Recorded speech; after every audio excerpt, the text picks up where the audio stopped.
I'm not going to ask a story about a question about the game. 2 questions for each, okay? What are you going to do next year, and what are your career plans, each of you? Next year, and then after that, answer what you want to do with your career. So next year, that's a long ways away, but hopefully I can continue playing basketball in some sort, probably overseas, and just continue to play basketball until my body doesn't really want to anymore. And then after that, career-wise, I want to be a college coach. So when I'm finished with basketball, try to get into coaching somehow, finish my degree. I will finish my degree probably next December, and just then try to be a video coordinator somewhere, get an assistant job, and just start working my way up to being a head coach. Yeah, pretty much next year is a ways away, I guess, I feel like. And I still want to play.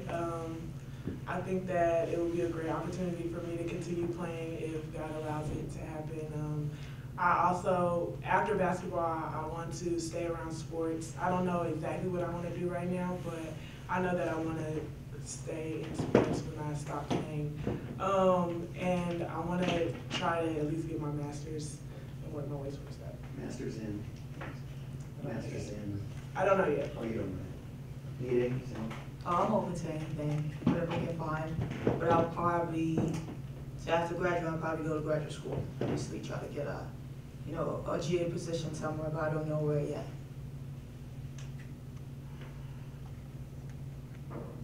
Mike Barnes. Sure. I know you still have plenty of basketball left, but how emotional, for all 3 of you, how emotional will you be your last home game?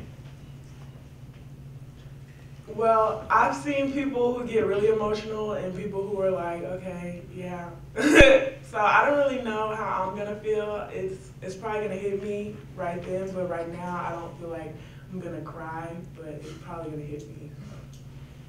I feel like I might be emotional just because it's been a long journey, you know. I was talking to Sean. It's kind of weird being a senior, like as 1 year being here, but it's the fact that like it's built up, and just the support I've received throughout this whole transition, and just back at A&M, it'll probably be pretty emotional. I think I'll just agree with Jatara. It's the same for me. I wouldn't know until like the moment comes. What's been the best and hardest part of your senior season, of your last year, however you want to describe this year? What's been the best part? What's been the hardest part? For me, I would say the hardest part is a whole new school. Everything is brand new, you know, so only having this year to really learn on the fly and figure it out.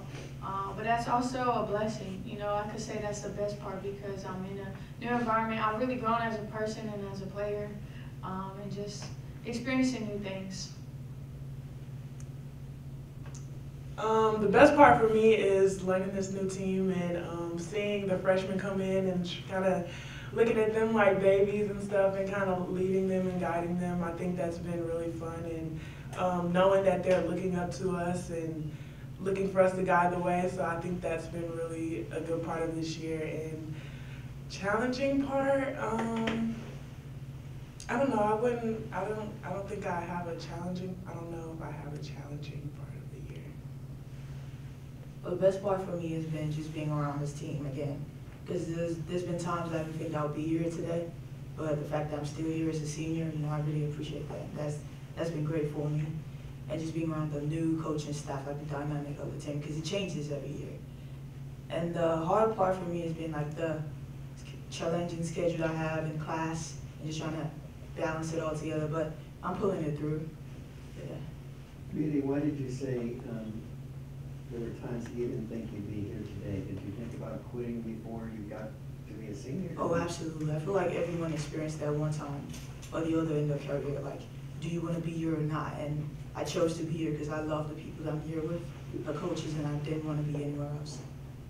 When was the last time that you thought, maybe this isn't right? Oh no, when you're busy with classes, like as early as when I'm taking, you don't think about that. And when you're just playing games, you don't think about that anymore. How eager, Danny, are you guys to Waco and prove that's not your team out there, that put on a show tomorrow? I feel like we're ready, you know, we've had a good week of practice. I feel like we have a lot of positivity. We had our off day on Tuesday, and then Wednesday, we had a really good day of practice. And just flowing throughout the week, I feel like we know what happened on one day doesn't really reflect the type of team we are. And so I think we're all just eager to get out to play and showcase our team. What do you think it's going to be like, you know, for your senior game, playing against, this is for anybody who wants to take this, playing against such a good team in Iowa State and, you know, having it just be such an important game? I think that we have to kind of cherish that moment. We have to go in there and think like this is our last home game, and we have to make sure that we do whatever we can, whatever is possible, to make sure that we leave this gym, leave that court with like our final memories of the game on that court. So we have to view personnel, take that in consideration. We have to play hard, and we have to do what we know we can do. Whether your first day here at UT was 6 months ago or 3.5 years ago, how have you changed since day one, each of you? For me, it says, I think I've grown up as a person. I've really matured. You know, coming here as my last year, I didn't know anybody besides my teammates and the coaches that were here. So I really had to kind of be more independent and figure things out myself, you know, being in a big city. I'm not used to that. And so just growing up as a person and realizing, you know, this is the next step in my life, you know. Next year I'll have to adjust again to whatever life throws at me. And so I feel like this year just really allowed me to grow up as a person. How about you two? Oh, I've learned a lot. There's been a lot of changes, challenges along the way. But I'm grateful for where I am today because, you know, I've learned to open up and be more of myself and be confident in who I am and what I actually bring to the table. Do you remember day one at UT? Oh, I remember. I remember those days like it was yesterday. Yes, I remember. How have you changed? I wouldn't be here, like sitting here and talking to you today if I wasn't here. My eyes would be down the whole time. So that's been a big change. I've adjusted to people more because I didn't like to be around people that much. But I've adjusted to being around people and communicating and, you know, being great and being me. I've changed. Did you think coming in when you first got here that you would change not only as a basketball player but as a person? No, I didn't. It was like, oh, this is another part of my life, whatever. But I've learned a lot because the coaches help you grow. They teach you. Like sometimes it might seem difficult and you just want to leave the gym, but you will learn to be a better person and handle challenges as you go on in life, and I really appreciate that. Yeah, I would say I grew a lot. Coming in, I was at a tough spot in my life, and when I got here, I didn't have any confidence, or I was very immature. And when I got here, the coaches helped me, and coach guided me and told me that I could grow from where I was and become a better person. And I think that I have. I've done a lot of things on my own, whereas earlier in my life I just depended on my parents and things like that. So I think that being here and being around the great coaching staff has helped me grow as an adult. How could you have no confidence as a basketball superstar coming out of school?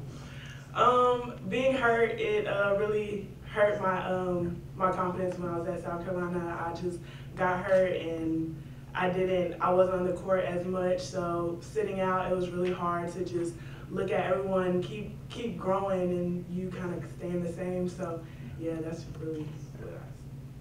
You could have gone other places. You came to Texas. What has it meant to your life, to you, to come here? I think that was one of the best decisions of my life.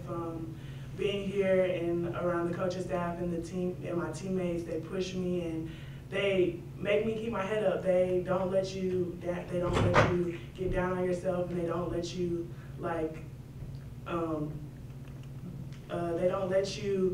kind of walk away from the situation. You have to be there and take it as an adult and as a person with confidence. Coach Vide said that she's surprised that she's made it this far, you know, she's actually thought about not playing. Can you talk about her journey and maybe what your role might have been to keep her spirits up to the point where she's here today? Yeah, I think her journey is amazing is the best word I know to use for Me-Day and the journey that she's been on at Texas. And she's absolutely right. There were probably 3 times that I can think of that we had a real heart-to-heart in a sense of, do I really want to do this? And when I mean do this, I mean stick with it. And I've said this many times to our team and to anyone that has asked me about Me-Day. There were a lot of situations that came up with her that, in my eyes, it would have been easy to say, I'm going to go somewhere where it won't be this hard and it won't be this challenging.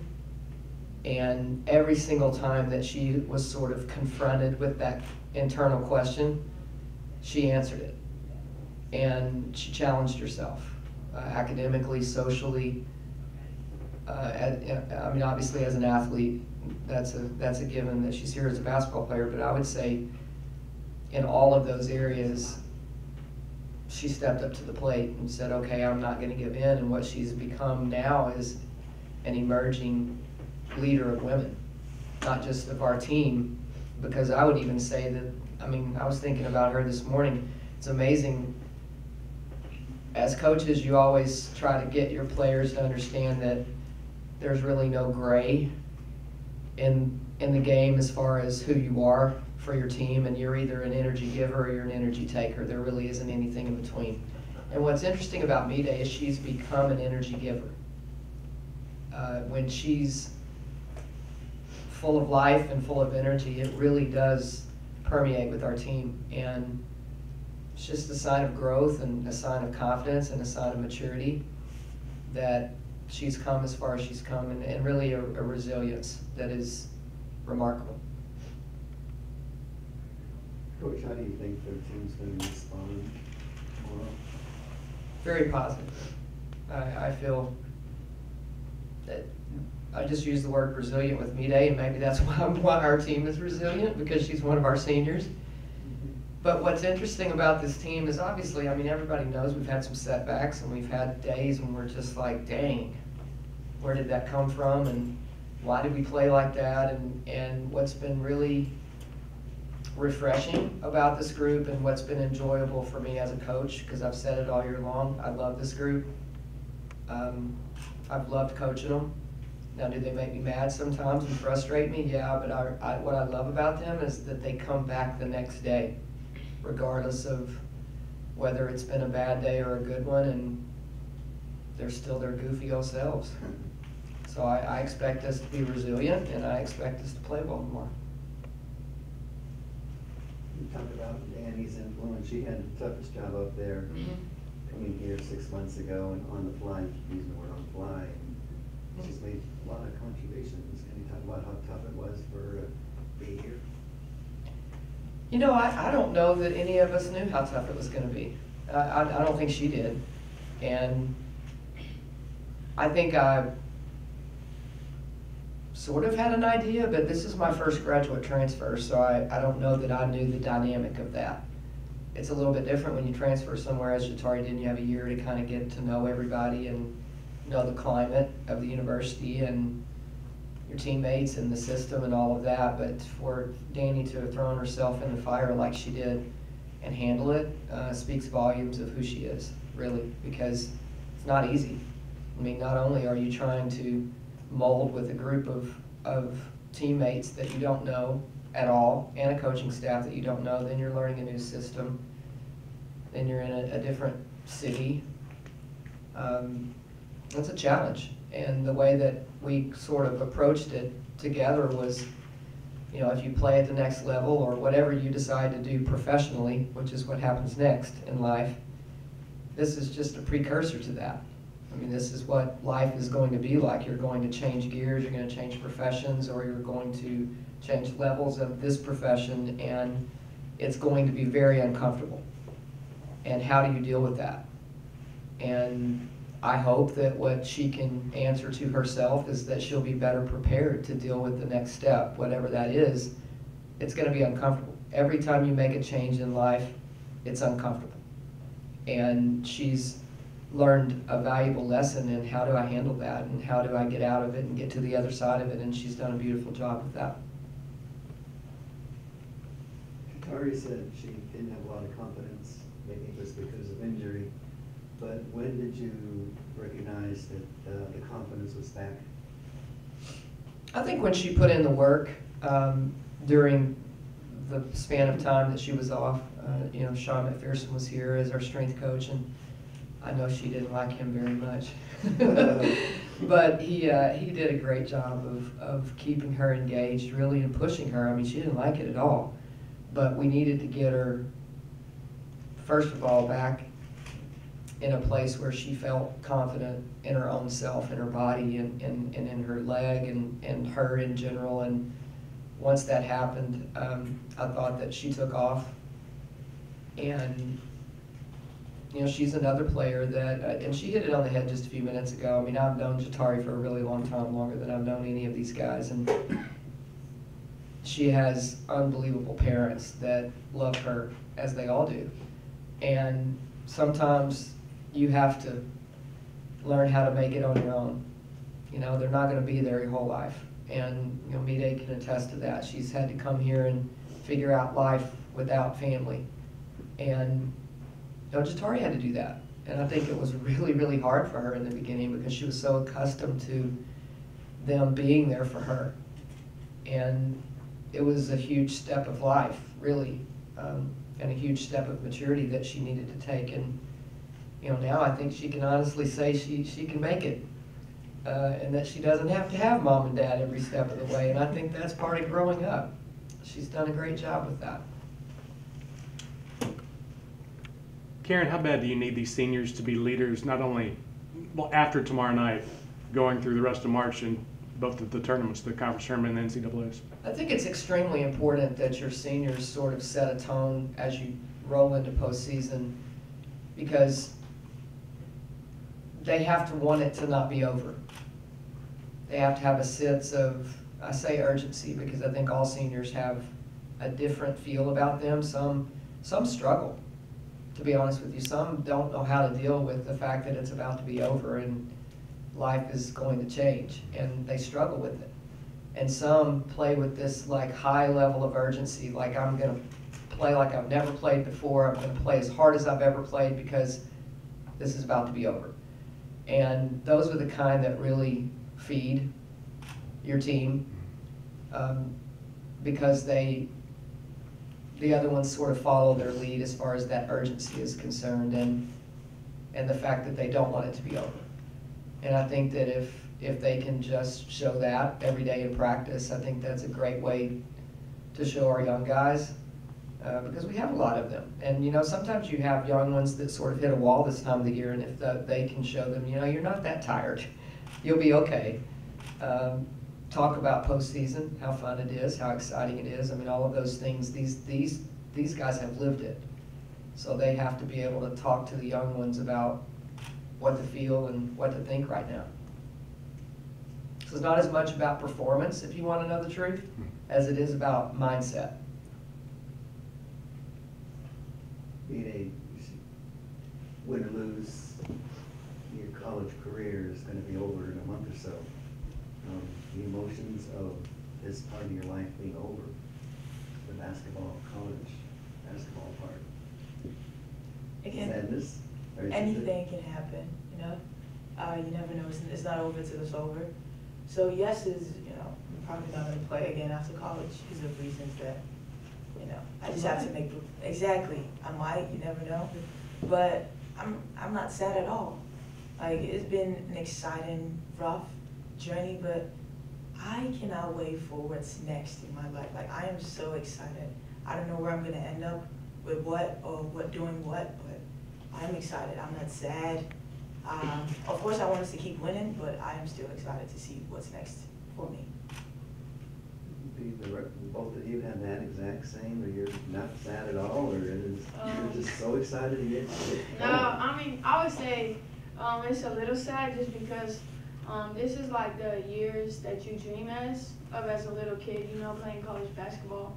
And so for that, like, to be over is sad, but again, you have to be happy that, you know, you did what you could, and there's the next part of life. Yeah, you're not going to be in college all your life. Let me add one thing to that. Okay.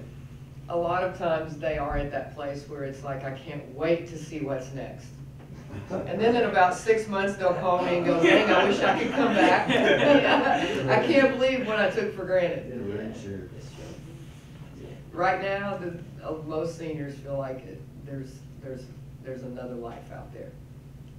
They can't wait to see it. That's good for them. That means they're confident. They're confident in moving forward with life. Not scared of it. That's great. You guys have had to be public speakers a lot, whether it's in press conferences or in the fast break or whatever. Has coming to Texas and being forced to be in the public eye and talk actually helped you as people? I used to get nervous every time I have to give a presentation in class. So it's like, oh, but I feel like it did help, and I got better at it, talking to people and engaging with people and communicating. You guys are all so smooth.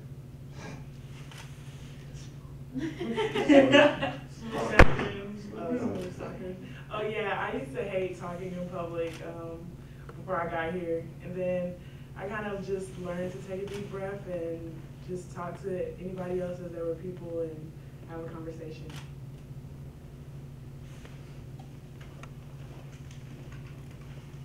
Anybody want to admit that they're going to cry tomorrow? I might. I don't know, but I might.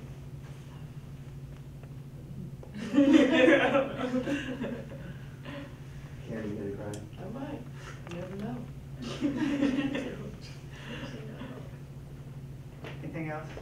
All right, thank you all. Thank you. Thank you.